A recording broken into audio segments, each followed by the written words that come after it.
Hey guys, today I'm going to show you how I transfer my digital designs onto my lino block for lino cutting.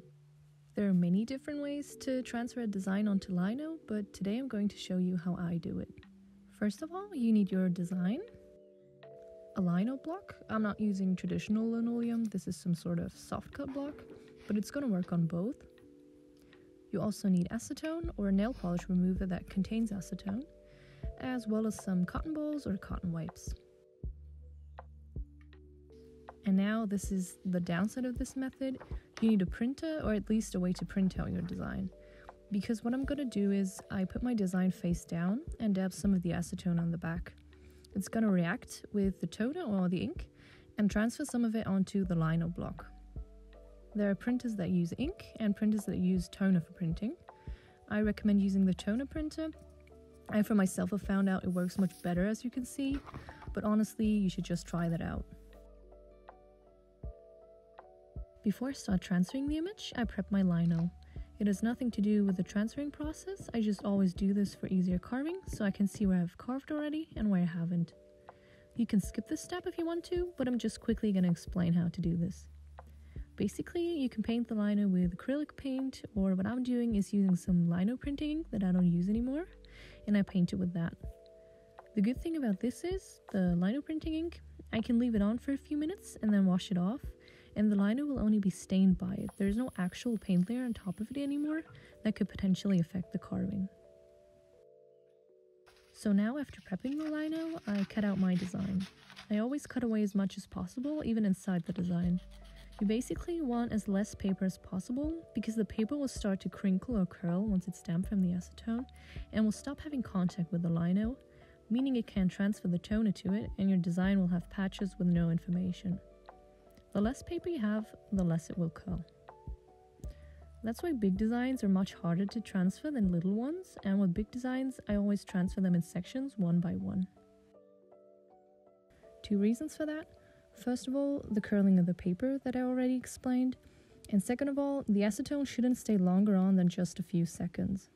Otherwise, it won't transfer correctly, and sometimes the paper can even stick to the lino and rip. Actually, I wanted to show you how to do this in a small design first, but I messed up and got very bad results. It's okay though, I'll show you anyway so you know what not to do. So I'm placing it face down to dab on the acetone, and the first thing I did wrong was doing this in one go. This is a small design, but I should have still done it in maybe 2 sections, because the acetone is staying on for too long. And then the biggest mistake probably was dabbing more acetone on it as it had already evaporated. Don't do that. If it has evaporated, then it has probably done its job already. Just peel the paper off. And now, as you can see, there is a bit of black toner, but for the most part it did not transfer well. You can also see me struggling to pull it off because it already started sticking a lot.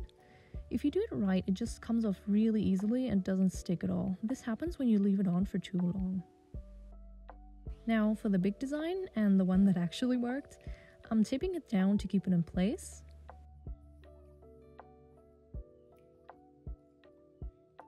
And now I just start with small sections, dabbing on the acetone, waiting, and peeling off the paper. And then repeat that for the next section.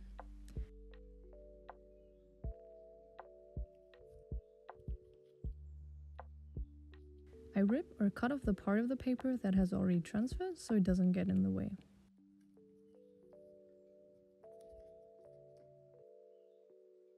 And I'm now just repeating this until the entire design is transferred.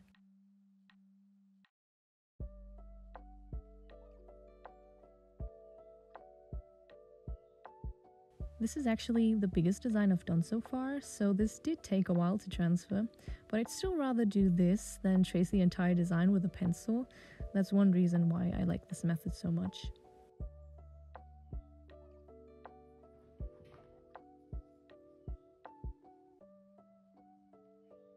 Because I have to do it in little sections, or just because it didn't transfer as well, there are sometimes areas that may be missing some information. If it's important, I sometimes use a permanent marker to just draw the missing details on, or if it's not too significant, I'll just freestyle when I'm carving.